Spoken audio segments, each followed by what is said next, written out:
Hello dear students, पिछली class में हम सब लोग टेंस के बारे में पढ़ रहे थे। Present indefinite tense, present continuous आप सभी लोग विस्तृत रूप से पढ़ चुके हैं, लेकिन उसके बारे में, उसकी पहचान, उसकी हेल्पिंग वर्ब की कौन सी फॉर्म का यूज करते हैं, ये एक बार आपको रिमाइंड करा देते हैं। प्रेजेंट इंडेफिनिट टेंस आपने पढ़ा था। प्रेजेंट इंडेफिनिट टेंस सामान्यतः आप लोग पढ़े हैं पिछली कक्षा में कि जिस वाक्य के अंत में ता है, ती है, ते है आदि शब्द आते हैं उसे हम प्रेजेंट इंडेफिनिट टेंस कहते हैं। इस टेंस की हेल्पिंग वर्ब डू या डज होती है और वर्ब की फर्स्ट फॉर्म के साथ यस या यस लगाते हैं। सामान्यतः आप जानते भी हैं और यही है। दूसरी present continuous tense. Present continuous tense क्या है? प्रेजेंट कंटीन्यूअस टेंस वह टेंस है जिस वाक्य के अंत में रहा है, रही है, रहे हैं आदि शब्द आते हैं उसे हम प्रेजेंट कंटीन्यूअस टेंस कहते हैं। इस टेंस की helping verb is, am, are तथा मेन वर्ब की फर्स्ट फॉर्म के साथ आईएनजी फॉर्म का यूज करते हैं। लेकिन आज हम सभी लोग यहाँ पर प्रेजेंट परफेक्ट टेंस को पढ़ेंगे। प्रेजेंट परफेक्ट टेंस की पहचान, प्रेजेंट इंडेफिनिट टेंस की helping verb, present indefinite tense को कैसे बनाते हैं, इस आइए हम सभी लोग मिलकर के विस्तृत चर्चा करें। प्रेजेंट परफेक्ट टेंस सामान्यतः इस टेंस के वाक्य के अंत में चुका है, चुकी है, चुके हैं आदि शब्द आते हैं। लेकिन ये परिभाषा देखिए आपकी लिखी गई है, an action that has recently finished in express in present perfect tense also called present perfect tense. कहने का मतलब कि जिन वाक्यों से यह पता चलता है कि कार्य भूतकाल में आरंभ होकर के भूतकाल में ही समाप्त हो जा रहा है, किंतु उसका जो प्रभाव है वो वर्तमान में विद्यमान हो, तो उसे हम प्रेजेंट परफेक्ट टेंस कहते हैं। लेकिन यदि वर्तमान में उसका प्रभाव समाप्त हो तो तब से उसे पास्ट इंडेफिनिट टेंस कहते हैं। ये बात बिल्कुल ध्यान से सुनिएगा। और सामान्य इसका जो परिचय है वह क्या है कि जिस वाक्य के अंत में चुका है, चुकी है, चुके हैं, चुके हों, दिया है, गया है आदि शब्द आए उसे हम प्रेजेंट परफेक्ट टेंस कहते हैं। पिछले भी क्लास में आपको बताया था कि टेंस के आधार पर सेंटेंस 4 प्रकार के होते हैं। कौन कौन से? Affirmative sentence, negative sentence, interrogative sentence, interrogative and negative sentence. लेकिन हम विस्तृत चर्चा करते हैं कैसे अफर्मेटिव सेंटेंस को आप बनाएंगे। प्रेजेंट परफेक्ट टेंस के अफर्मेटिव सेंटेंस को कैसे बनाएंगे? देखिए, we are always used first subject. आपको बता रहा हूं कि प्रेजेंट परफेक्ट टेंस की जो हेल्पिंग वर्ब होती है वो क्या होती है? हैज और हैव। प्रेजेंट परफेक्ट टेंस की जो हेल्पिंग वर्ब होती है वो हैज और हैव होती है। ही, सी, इट एक वचनकर्ता के साथ, ही, सी, इट एक वचनकर्ता के साथ हैज का प्रयोग करते हैं तथा आई, वी, यू, दे बहुवचनकर्ता के साथ हम हैव का प्रयोग करते हैं। अगली बात,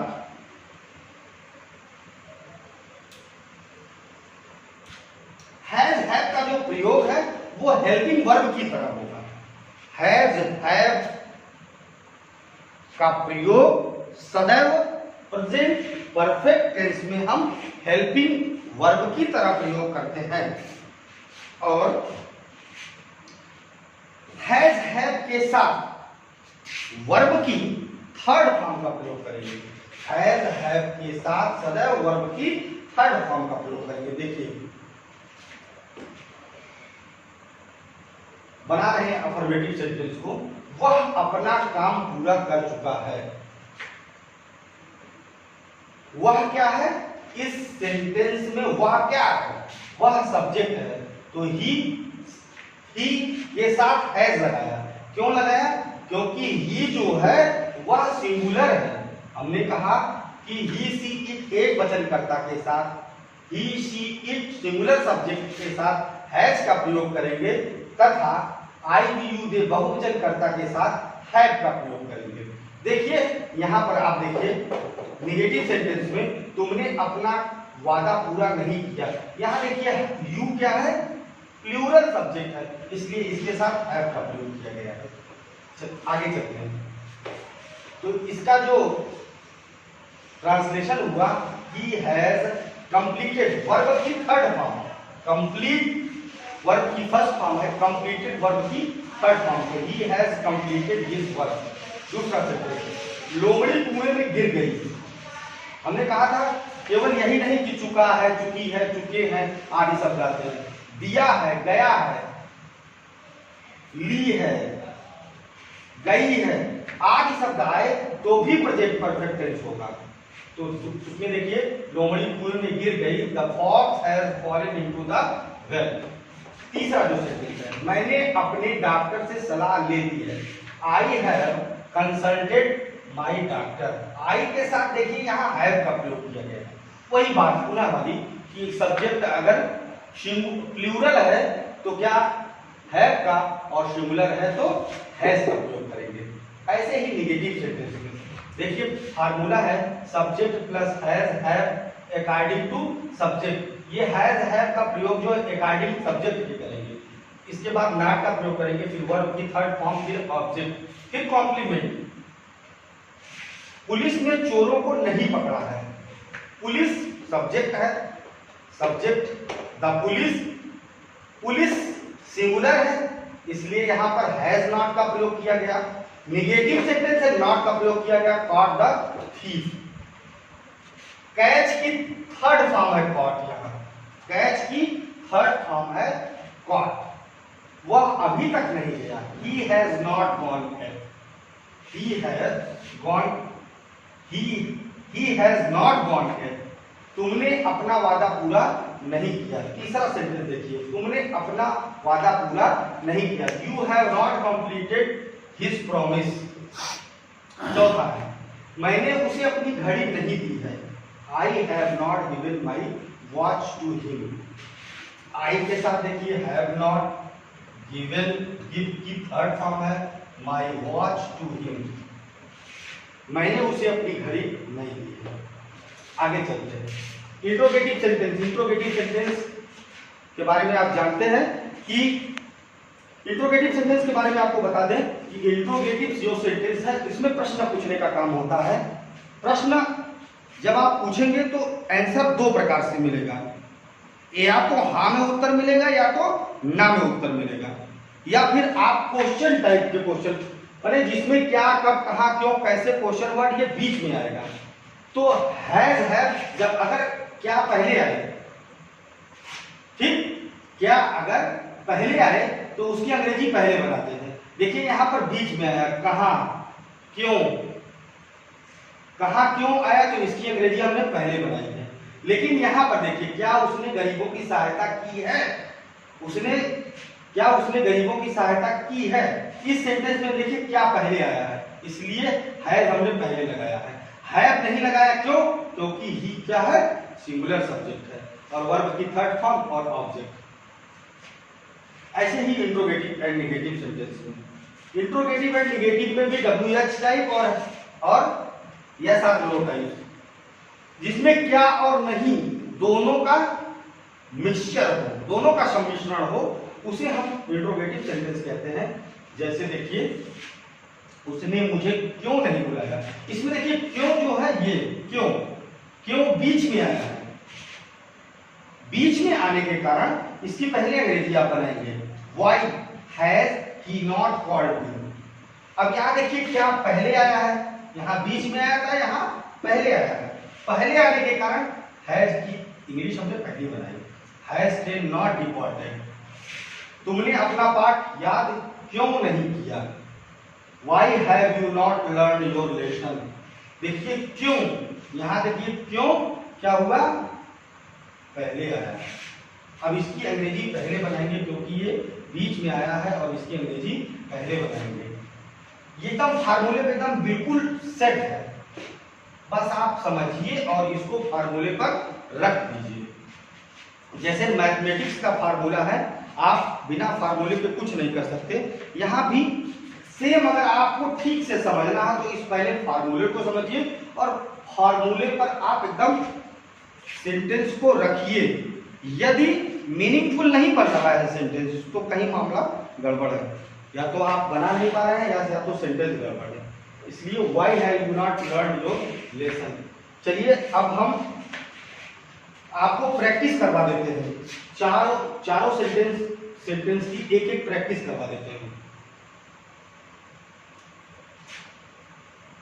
अब ये प्रैक्टिस का है टाइम, अगर मान लीजिए जिसको बात ना समझ में आई तो आपको एक बार और समझाने का पूरी तरह से प्रयास किया जा रहा है, और आप इसको ठीक से समझिए।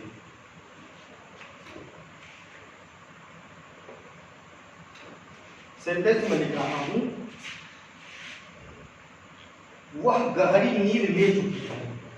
वह गहरी नींद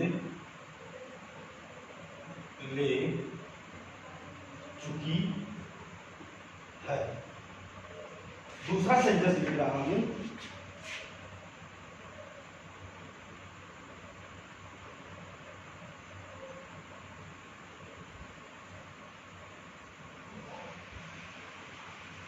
मेरा भाई दिल्ली नहीं गया है। मेरा भाई दिल्ली नहीं गया है।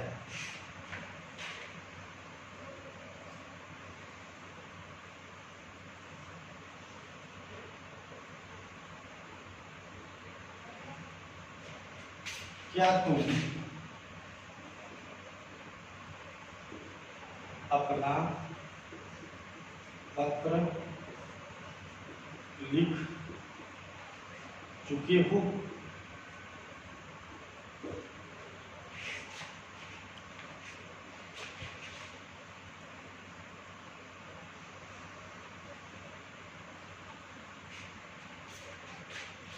क्या वह अभी तक नहीं गया? देखिए ये चार सेंटेंस है, चारों सेंटेंस की हम प्रैक्टिस करते हैं। वह गहरी नींद ले चुकी है, कोई बताएगा?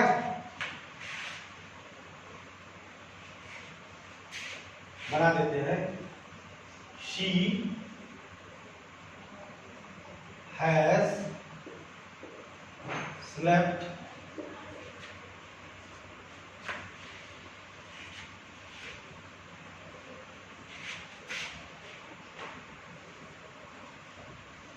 साउंडली। देखिए इस सेंटेंस में क्या है, वह क्या है, सब्जेक्ट है। सब्जेक्ट है, सब्जेक्ट मैंने लिख दिया। हैज क्या है, हेल्पिंग वर्ब है। हमने बताया था हैज का प्रयोग हम हेल्पिंग वर्ब की तरह करेंगे, वर्ब की थर्ड फॉर्म के साथ, वर्ब की थर्ड फॉर्म।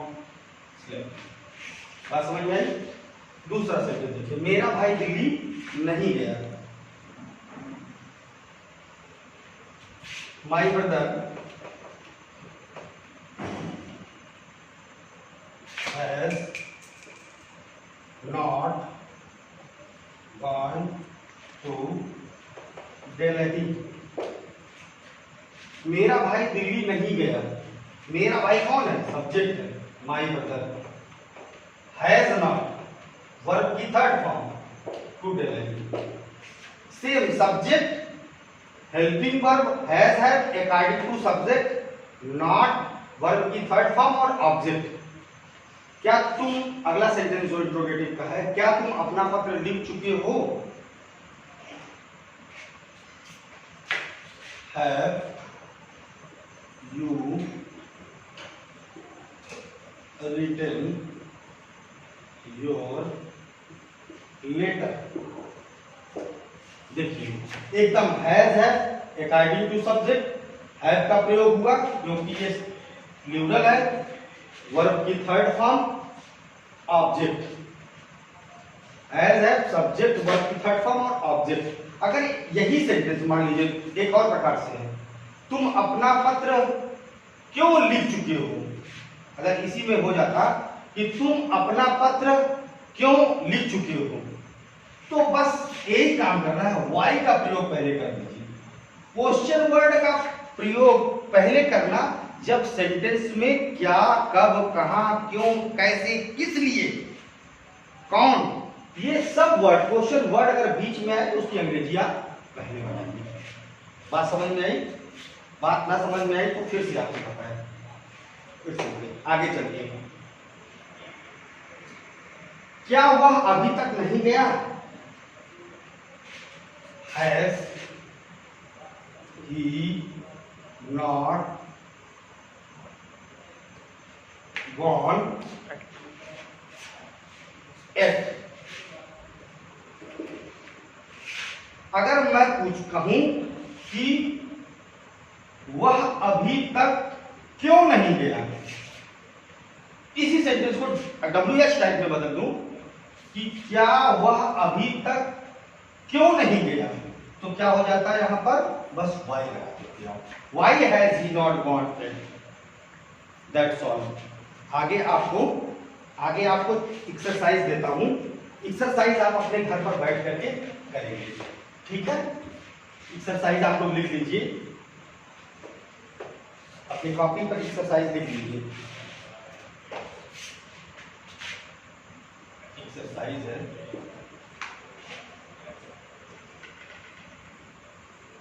महिमा में दूध दिया है,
ये एक्सरसाइज है। मैं आशा करता हूँ कि आप सभी लोग घर में बैठ करके इस एक्सरसाइज को ठीक प्रकार से करेंगे, और नहीं बात समझ में आती है तो आप फिर कंसल्ट करेंगे। It's okay.